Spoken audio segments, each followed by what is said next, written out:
Hey guys, what's up? Welcome to my channel. I'm Frank. Today I want to show you how I motorized an Ironman helmet without the use of any coding, programming, or Arduinos. Let's get started.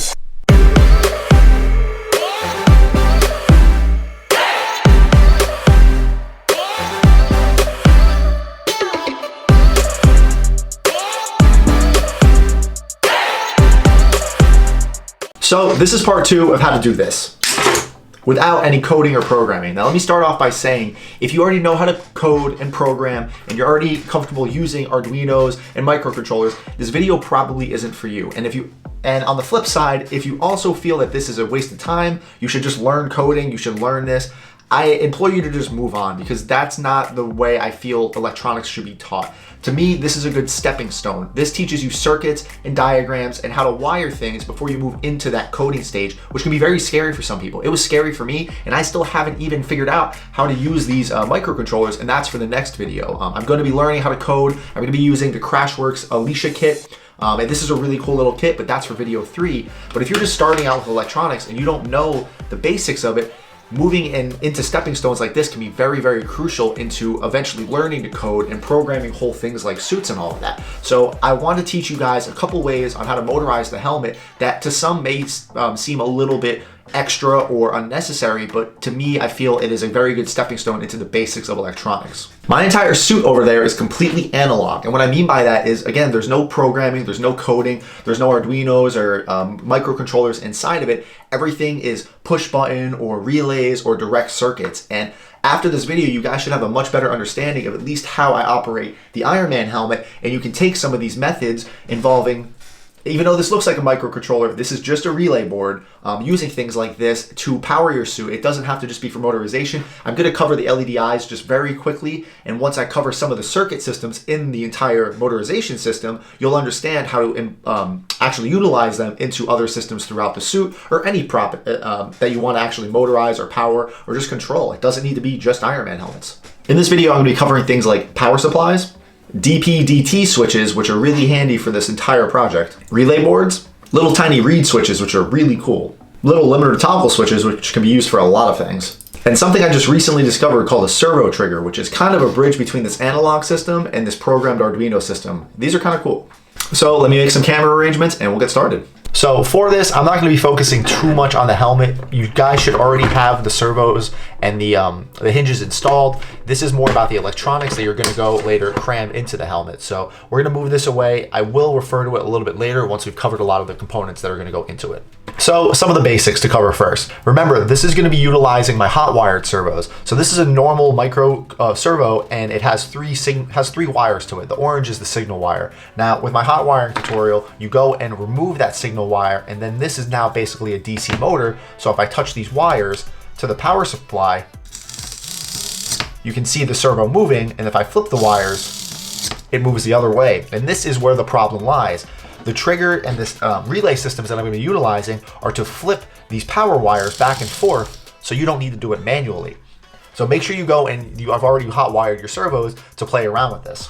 Now, regardless of the hot wire or the plain ones, this is a 5-volt system. You're going to need a 5-volt battery pack in some way, shape, or form. Now, you can get a 5-volt USB battery pack. This is what I particularly like using for this, because if you accidentally touch the wires together or cross them, the battery pack knows this and automatically turns off. There's no possibility of shorting it out or doing any damage. Whereas if you use something that uses batteries like this, there's just a simple on-off switch, and if you have something wired up a little wrong, you're not going to know until things start to get hot. So be careful with that. Don't ever plug directly into a wall socket or a USB socket that's installed in your house. Use something that hopefully has some type of protection system on it. Be careful, please.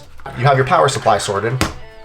And as I discussed before, sometimes you can take some really dinky old USB charging cables that's in everybody's junk drawer and strip the wires back, and you'll be able to find 2 to 4 power wires. Now in this case, my brown wire is my positive. I figured this out by hooking up to a protected USB battery pack, finding an extra LED I had laying around, and just touching the wires together until the LED powered on. So flip them around, and there it goes.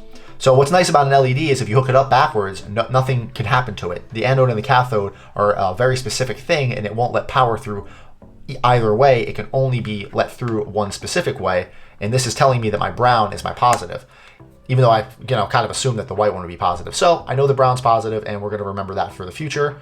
And you don't have to worry about shocking yourself with these USB battery packs. They're such low amperage, but still, please be careful with them. Next up is a limiter switch. Now, if you guys have 3D printers, this might seem very familiar. This is all over the printer. This is in your filament runout sensor, and it has a cool little clicky noise.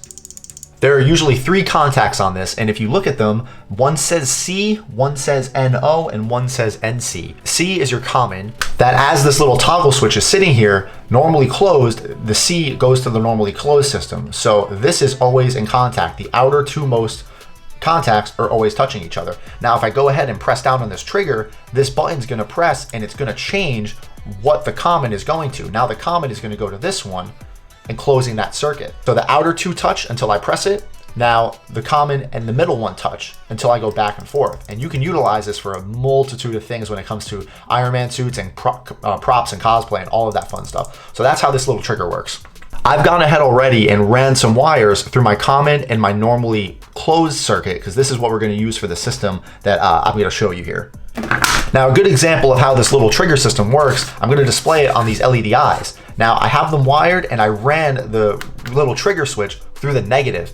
If you're ever interrupting a power supply, typically you want to do it on the negative. This will have a little bit less electricity coming through it, basically.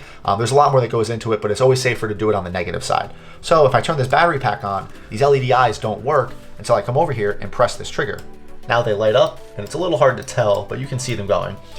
So as long as I touch this and press it down, the LED eyes will turn on and off. Now you can position this trigger in the right spot inside your helmet, that when the mask comes down and presses the trigger, it closes the circuit. And that's the exact system I have in my helmet. It's its whole own standalone system that you're looking at right here. When the mask closes, the eyes come on. When the mask opens, the eyes turn off. Now I want to explain something called a reed switch, and I love these little things. You can get these super cheap in a pack of like 20 to 15 for just a couple bucks. Check Amazon. These are normally open reed switches, which if you've been paying attention to the limiter switches means that these 2 contacts in their normal state aren't touching. This right here is the basic inside of a reed switch. You can see 2 little prongs that aren't quite touching each other until something special happens. I've gone again and replaced that little trigger switch that was in these LED eyes for the reed switch. Now the battery pack is on, and here in my hand I have a magnet. Now if I move the magnet close enough to the reed switch, you can see the LED eyes turn on and they turn off. I'm not touching the reed switch. It's activated with magnetism. So as the magnet approaches the reed switch, it forces these 2 little prongs to come and touch each other, connecting the circuit and completing it. These are the exact little things I have in my gloves that can be operated through plastic. If I go ahead and put a plastic cover over this, if I get the angle just right, I should still be able to activate the reed switch. So there you go. They come on, they come off. And this is operating through plastic. So you can hide these reed switches really anywhere you want, and they're small enough to put in the gloves of my Iron Man suit, where I have a magnet in my thumb, and as it approaches the reed switch of my pointer finger or middle finger, I can make it open and close the helmet, or do other things like turn lights on and off, activate my infinity gauntlet. Reed switches are super cool, but I wouldn't put anything more than this simple 5 volt through them. They are very delicate, and you can fuse the contacts together. So they're very much meant for trigger systems, and it'll make more sense later. Now, the last thing I need to explain to you guys before we really dive into this is a relay. Learning how to use a relay is just so incredibly crucial to working with electronics. Once you understand how the relay works, you can make anything do anything else. This is a micro relay. This is a dual micro relay. You can get them where they have 4 of these, 8 of these, 10 of these. You can get giant boards. And I know this looks like an Arduino, but there's no coding or programming that needs to go into this. You can activate this all with triggers and buttons and even a reed switch. This is the basics of a relay system. Now, these are used all in the car world and automotive world, and I'm not going to talk about the 56 and the 30 or any of the pinouts that I'm more familiar with. Just know a relay is like a railroad crossing. That's the best way I can explain it. Somewhere on the board, typically you'll see a little symbol that looks like this, you'll see a symbol that looks like that, and you'll see a symbol that looks like that. The way that this arrow, this little thing is pointing is the normally closed system. This is the railroad crossing that the electricity wants to go through before anything happens. This is my input right here. It's gonna follow through and come out this side. So if I put electricity here, if I put a positive or even a negative here, it's always gonna come out this side. That's just how it's gonna happen. On this board particularly, it's in the middle, and then my normally closed is on the outside. So this little middle contact here, and the one on my left here, these are touching constantly. So if I put electricity through the middle, it's gonna come out on the left side. Until you apply some type of voltage, sometimes as low at, milliamps of voltage, or 5 volt or 3 volt to these two contacts. If you put a positive and a negative here, so I was to take my USB battery pack and touch these two, what it's gonna do, it's gonna move this railroad crossing to the other side. So instead of coming out of this side, it's gonna divert and come out this side, turning off the side that it was coming out of, and now the electricity is coming out the opposite side. So that's all that's happening. When I pulse this with electricity, it switches over and comes back, switches over and comes back. And as long as I keep electricity going through these contacts, it's gonna stay in that position. When I remove the electricity, it's gonna flip back over to the other side. That is exactly how a relay works. Now this is great and all, but what if we flip this on its head? What if we turn this the other way? And for instance, add two of them. Instead of how we had it before with electricity coming in through one side of the relay and diverting it from the left side to the right side back and forth, what if we had two inputs coming in from the opposite sides, the normally open and the normally closed, and we are switching which way it comes out of the relay? What I mean by that is I can supply negative power here, negative power here. Now I can supply positive power here and positive power here on the normally open side, so electricity isn't going through. The relay is sitting in a normal state, so both sides of the servo are not getting electricity. They're both grounded, they're both negative. It's as if this white negative wire here is touching this side and this side at the exact same time. Whereas my positive, my brown wire, is now touching the positive on both relays at the same time, but it doesn't matter because the railroad crossing hasn't switched yet. Now the whole problem we have here is taking the servo and getting it to switch the polarity of the wires. We need to get positive to one side, negative to one side, but then we need to flip them to open or close it by reversing that. These two wires right here are the wires of my servo, and I can flip the polarity back and forth. Right now, both wires are negative. They are getting negative for my battery pack. They're not gonna move. But what if I go and pulse just one of those relays that we were talking about? I go ahead and pulse the positive and negative here. It's gonna switch my railroad crossing. Just this wire now is going to get positive from my battery pack. And what happens when we have a negative over here and a positive over here? The servo is gonna spin. Now we let go of that, we stop powering that relay, it automatically snaps back to negative. So now the servo stops moving. Then we come over to this side, pulse positive and negative to this relay, putting up positive through the other wire. Now the servo is gonna spin in the opposite direction because the original side is now negative. This is that switching system that I was talking about.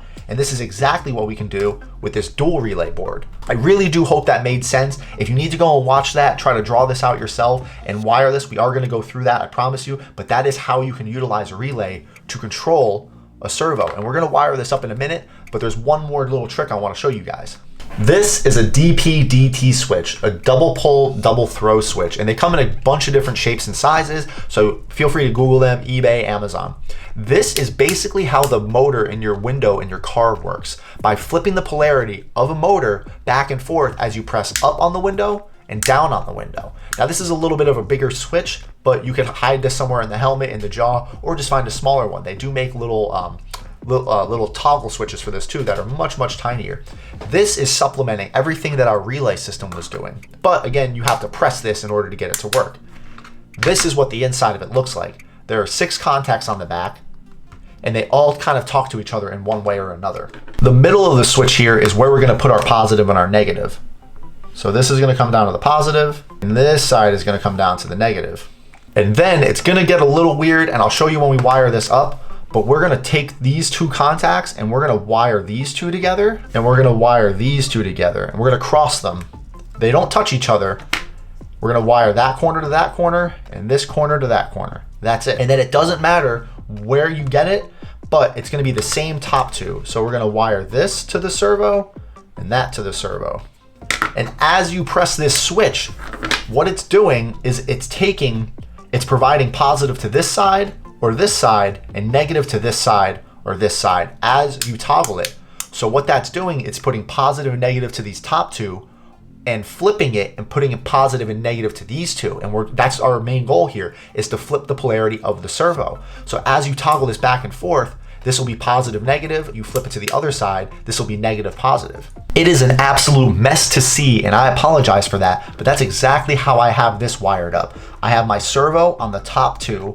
This is crossed over to this corner, wrapped around the side. The negative is crossed around to the negative on this side. And then I have my USB wires connected to the middle.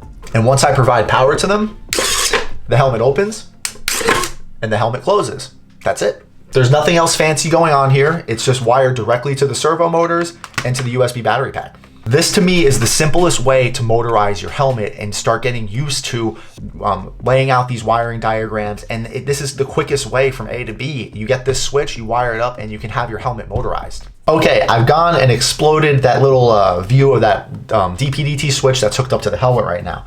Now let me give you a little rundown of what this looks like and what's going on here. Those two jumper wires that I said go corner to corner, that's what these black wires are. They are not touching each other. They go top corner to bottom corner, top corner to bottom corner, and they're just wrapped up in this loop to show you guys exactly how long, like what is going on here. And then my servo is hooked up to the top two right here, and then you can see this blue and this red wire, they come under and they are touching the two middle contacts. My USB battery pack is just the positive and negative. It doesn't matter what side the positive and negative goes to, and it also doesn't matter what side the positive and negative of the servo goes to. As long as they're hooked up, that's it. Now I'm gonna rock the switch back and forth and activate it, and you'll see the servo spin. That's one way, and you can see that hard stop that it hits. Now this servo has a hard stop on it. Some of them don't. You might get a relay that actually continuously spins. It doesn't have the proper gears in it. So how do we get the relay to stop when we want it to so it doesn't damage our helmets? Now you would think maybe cutting power to one side using maybe one of these little toggle switches, but if we cut power, say we cut this and interrupt it there, the servo then won't work anymore because this is being pressed. So how do we get power back through that wire? The trick is these two wires going around the side. If I go and cut this one, the servo will only spin in one direction now. It doesn't spin that way, but if I click it back the other way, it still spins. And it won't return until I touch these two wires together. So that's all I'm gonna do is touch them. See? Now, as long as they're touching, the servo, you can see it jumping. It wants to keep going, but as long as I break that circuit, it can no longer travel in that direction, and I can go back the other way. And until these wires touch, it won't work. Now, what could we put here to stop the helmet from opening or closing? Our little limiter switches. Now, I have this wired up to the normally closed side. So right now, these wires will work in conjunction with each other. So let's go ahead and attach these. So now I have a limiter switch into one of these loops. So now these corners are still touching. This is the normally closed side of the circuit. Until I press this toggle switch, electricity is allowed through.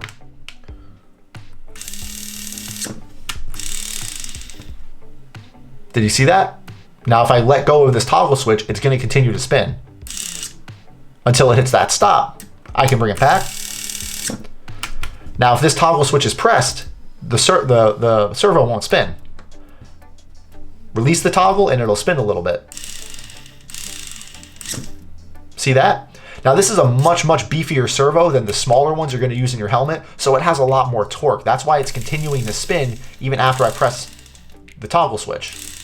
Now let's go ahead and add that little stop on this side. Now I want you to picture this. Imagine having one of these toggle switches positioned somewhere like here, so when your helmet fully closes, the arm touches it. And then you have it positioned somewhere else that when the helmet fully opens, the arm touches the other toggle switch. So that this whole system knows when your helmet is fully closed and then fully opened. That's exactly what these little limiter switches are doing. So if I power everything on, the servo still works one way, still works the other way. So let's say this is the closed side. As the mask starts to close, it hits the trigger and stops. But even with this side closed, I can switch it to the other side and make the mask open until I come over here and press this toggle switch, and then I can close it. hope this makes sense. I know this is a lot, and I know this looks like a little bit of a mess to some people, but hopefully I've done an okay job in explaining it. But that's what these limiter switches are. Now you can get creative in interrupting the circuit.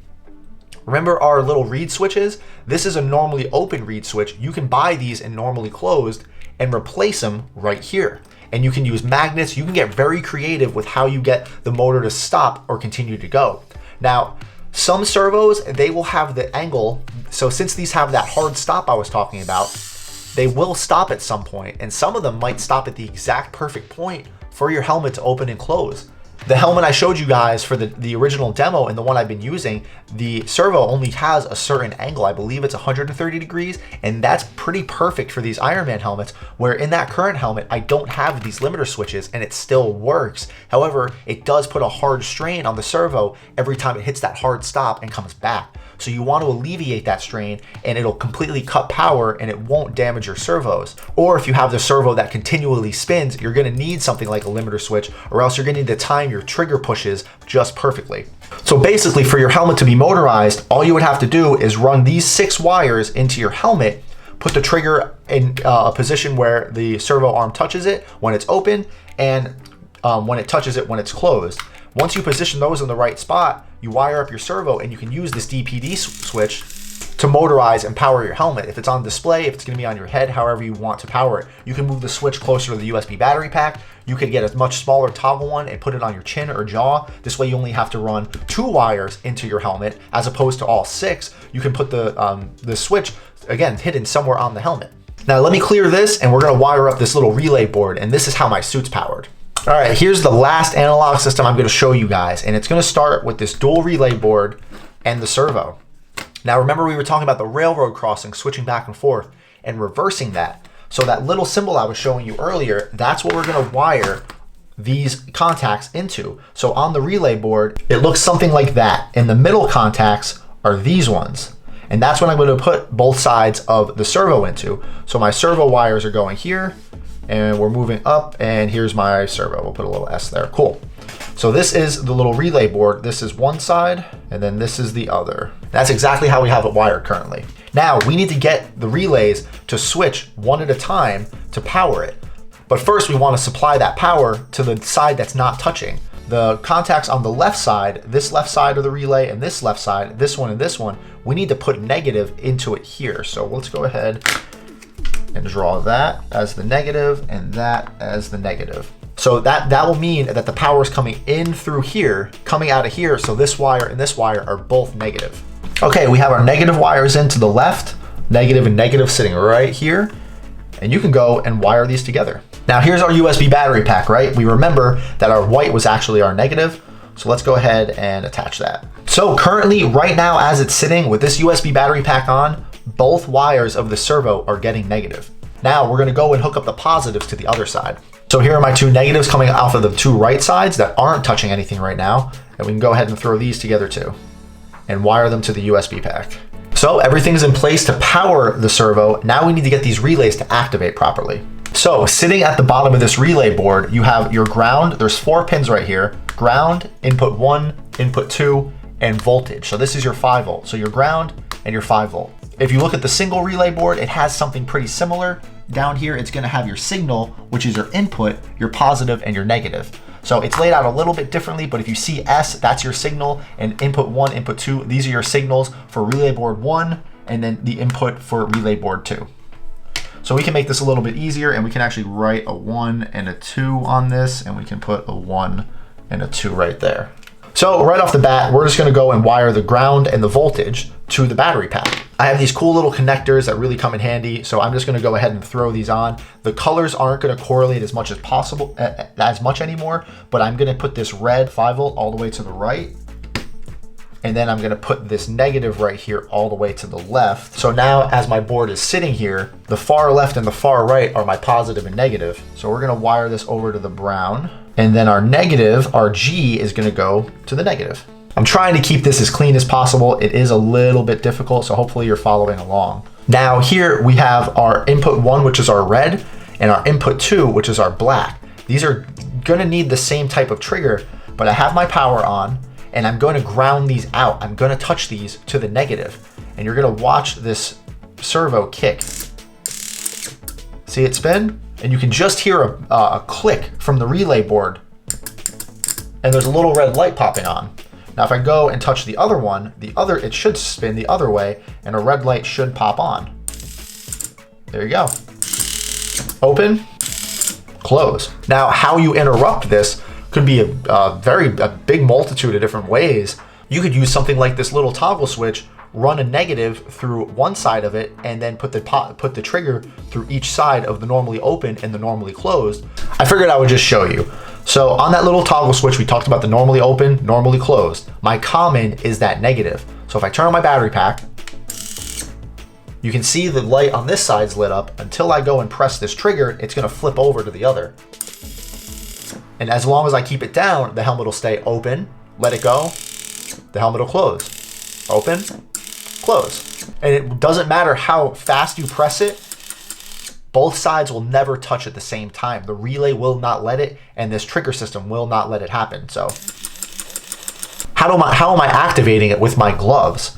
These two wires, my input 1 and my input 2, that's what's being interrupted. The same way with the other system where we had the little toggle switches on the left and the right interrupting the loop of the DPDT switch. I'm going to interrupt signal 1 and signal 2. Now it might be a little bit hard to see with this kind of mess of wires, but my signal 1 and my signal 2 are still hooked up to my negative right here. But now interrupting the line, I have 2 reed switches, and these are the exact things I have in my Iron Man glove for to close the mask and to open the mask. So if I come here, take the magnet, one relay activates, I move it, come to the other side, the other relay activates, and I remove it. This system right here, exactly what you were looking at, is how I power the helmet on my suit. The reed switches are in my gloves, there's a magnet in my thumb, this relay board is in the back, and the servo is in my helmet. Now to stop the system from working when the helmet opens and closes, remember we talked about interrupting the signal wires. So I also, in line of the reed switches, I have these little toggle switches inside my helmet sitting in line. So when the mask fully closes and touches this, it deactivates this. So even if I touch my finger to this side of the system, it still won't power on because the mask is closed and it knows it's closed. It's at its total limit. But then I can come over here and open it until it's at full open. It hits the other trigger switch and then this whole system dies again, and then I can come back, close it, open it, close it, open it, back and forth.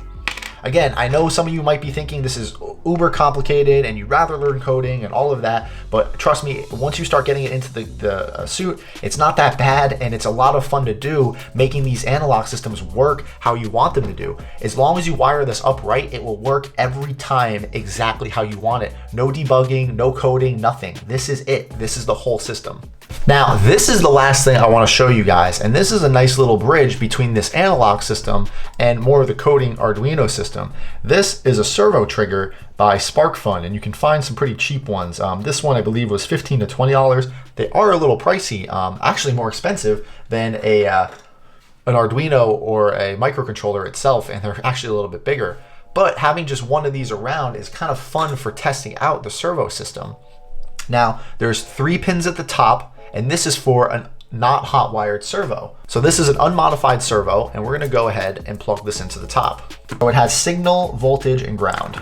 And then we have ground voltage on the side here, and then we have input and ground on the bottom. This is our trigger to get the servo to work. This side is our positive and negative. Now be careful when hooking this board up. I actually already went and burnt one out, and because I had the positive and negative hooked up backwards. That's why I always test my positive and negative with an LED. I just got a little lazy that day, and unfortunately I didn't, and it cost me a board. So now our positive and negative is hooked up, our servo is hooked up, and now all we have to do is touch the input and the ground together. That's all we have to do. So we're gonna take this little jumper, connect it here, power on, see it move, and then I release it and it moves again. Now you can go and adjust the speed. A is one angle, and you can see it moving as I spin it. So this is your normally open side, and then B is how far it goes when it's at its full open state. So I can spin this all the way, spin this back. And there is a limit to these, but they should just be barely enough angle to open and close the Iron Man helmets. And then T is the timing on how fast it goes. So if I move it all the way to the right, it's gonna move super slow. But if I speed it up, I can really increase the speed of it. Now, you don't need to just sit here and touch these wires together. You can get something like a very tiny toggle switch. Depending on the position of the switch, the servo moves. And again, this is the entire system that you're looking at. Or you can get a little bit more creative, put a reed switch in there. And now when I move the magnet close, it opens and closes. This would be a kind of cool little feature if you had a magnet in your finger and you had the reed switch sitting somewhere in the jaw or the ear of the helmet, and then you just lift your hand up, open the helmet, look around, and then remove your hand and it closes. So you can play around with this little system, but it's again a very quick little way to set up and test and kind of practice the electronics, and you get pretty creative with it. You know, again, it's a little bit of an expensive board, but it's a nice little bridge into being able to use the signal wire and adjust the speed of everything. So guys, that just about does it for this tutorial. That's currently my full bag of tricks for motorizing these helmets, but you can get really creative with it. Where you put the reed switches, where you put the relays, where you put the magnets. I've seen people hide the reed switches in the thighs, in the parts of the arm, so when they just put their hand down on their leg, their mask could open and it looks like they controlled it some other way. I really hope that was a decent explanation of this system. There's a lot to it, and electronics can be complicated. I do understand that, and I hope I broke it down easily enough for you guys. And again, you don't need to just apply this to motorizing the helmet. You can do it for really any prop or anything you want to power, lights, systems. Understanding a relay alone can unlock so much potential in getting things to do other things. It's really kind of a neat system. And again, if you're kind of being a little bit of a negative Nancy, saying that this is useless, this is stupid, why would anybody do this or want this? What comes easy to you might not come easy to somebody else, and you always need to remember that. And if you're thinking, well, I understand it, why doesn't that person? You're already missed the point of trying to teach somebody how to do something. 3D printing and all this came very easy to me, but I would never assume that it comes easy to anybody else. You can't. If you guys had any trouble or you have more questions about this type of analog system, no programming, no coding, none of that, that's for video 3.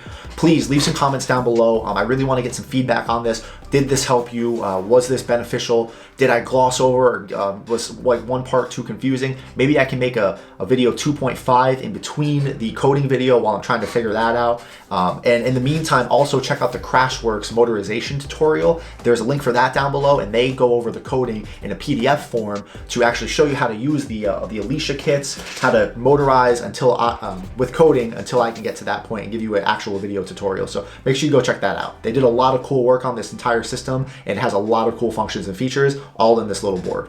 If you guys haven't already, if you could subscribe, that'd be really cool. Hopefully this video really helped you guys. I really would like some feedback on this. Teaching this stuff via camera with no feedback is a little tricky. Teaching it on the live streams is a little bit easier because people can ask questions. Hey, can you go back over that? Hey, I missed that part. So trying to plan this out was pretty tricky, and I'm sorry it took so long, but again, I hope it fulfilled the need that you guys had. My best advice really would be to go get a DPDT switch, start playing around with it. It'll let you open and close the helmet to see what you're playing with. You can start then adding the limiter switches. You could then start adding the reed switches. You could go get some of the micro relays. You can start playing around with stuff like that. And it's just gonna help you learn more and more and more. And then when you go and finally add the Arduino, you have all these little tricks that you can now implement to give the Arduino even more signals and input to make other things happen. That's it. I'll stop rambling. This was an extra long one. I'm assuming it probably was over a half hour because there was just a lot to go over. I really appreciate your guys' patience. Thank you so much for watching, and you guys have a good day.